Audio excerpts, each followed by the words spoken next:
Aujourd'hui, nous utilisons des lasers pour mesurer la distance qui nous sépare de la Lune, ou plus simplement la largeur de notre chambre. Les GPS se servent de satellites lointains pour nous guider dans nos déplacements. Mesurer une distance, une longueur, une taille est ainsi devenu un jeu d'enfant. Mais c'est pourtant parfois plus compliqué que cela. Prenons la Tour Eiffel. Quelle est sa hauteur? À cette question, je vous répondrai que depuis l'an 2000, la Tour Eiffel est haute de 324 mètres. Si cela ne vous suffit pas, si vous voulez plus de précision, il vous faudra connaître les conditions atmosphériques et surtout la température.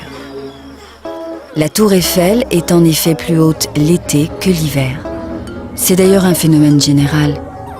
Lorsqu'un corps se réchauffe, il subit une expansion, il grandit. Entre une nuit d'hiver et une belle journée d'été, une barre d'acier longue d'1 mètre s'allonge d'un tout petit millimètre. Même pas l'épaisseur d'une allumette. Bon, c'est peu, j'en conviens, mais pour la Tour Eiffel, haute de 324 mètres, cela représente tout de même entre 20 et 30 cm de variation. Alors à quoi sert-il de pouvoir mesurer cette hauteur avec une précision micrométrique si l'instant d'après il faut refaire la mesure?